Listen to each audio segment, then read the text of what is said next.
Bahas masalah yang lagi viral ya, yang kemarin pengobatan Gus Samsudin itu yang didatangi oleh pesulap merah. Sebenarnya juga gue pikir-pikir juga yang kayak gitu itu bukan satu dua, ratusan bahkan mungkin ribuan ya di Indonesia. Dan itu memang sangat-sangat membodohi gitu loh. Yang lebih parahnya lagi, kalau mereka itu bawa-bawa kejawen, ya mereka sebenarnya itu menjatuhkan atau merusak nama ilmu kejawen. Karena kejawen sendiri juga yang benarnya juga ada kebenaran gitu. Cuman bahasanya itu bahasa Jawa. Tapi apa namanya yang disampaikan daripada ajaran itu juga tujuannya adalah tentang kebaikan loh. Nah, oke lah, kita bagi kita yang muslim ya kita muslim gitu kan, yang kita yakini ya tentunya, dan yang kita contoh adalah Rasulullah kan seperti itu. Nah cuman yang sekarang ini jadi parah itu ada sebagian orang yang profesinya apa tadinya nggak jelas gitu, terus tiba-tiba sehari dua hari sudah pakai jubah, sudah bahasa dan gaya dan bahasanya itu udah seperti syekh gitu kan. Nah, buka-buka perguruan itu di Jakarta banyak sekali. Murid-muridnya itu harus setor yang mulai zakat kifarat, zakat anu, zakat ini. Intinya seperti semacam apa ya, pembodohan, dan mereka itu murid-murid itu atau yang di sini dikatakan santri gitu kan. Santri-santri itu pun sendiri istilahnya seperti dicuci otak gitu, seperti nggak bisa mikir. Bahkan korbannya itu bukan orang lain, kakak kandung gue sendiri gitu loh, pernah ngalamin hal-hal kayak gitu. Dan keyakinannya kadang-kadang tuh ngaco, seolah-olah meyakini sesuatu hal, ilmu begini-begini, rasakan ini.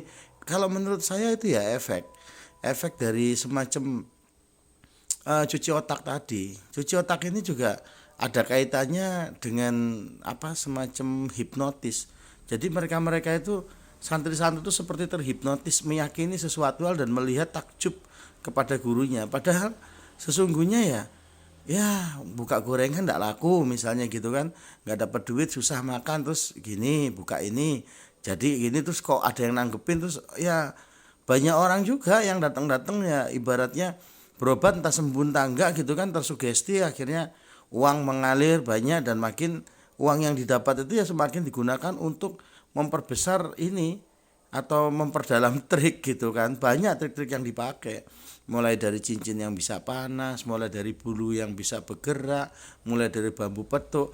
Itu memang rangkaian daripada yang dibilang orang itu ukah-ukah gitu loh. Nah kalau cuma uka-uka nggak bawa agama sih ya udah jelas gitu kan.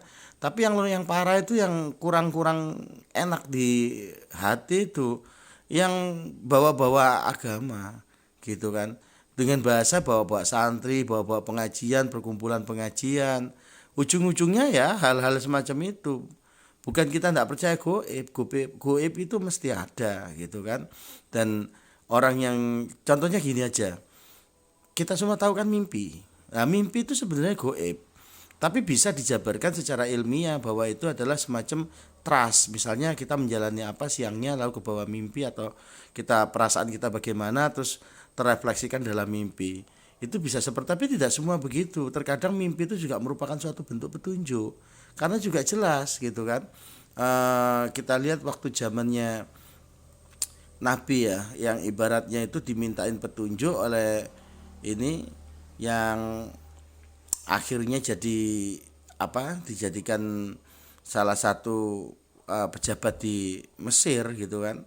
Itu juga kan dari mimpi. Terus Nabi sendiri juga untuk apa namanya, korban untuk kisahnya yang sekarang diperingati sebagai hari raya korban, itu juga dasarnya kan dari mimpi. Allah memberikannya dari mimpi. Jadi mimpi itu ya bisa juga sebagai petunjuk, dan itu mimpi itu juga goib gitu loh.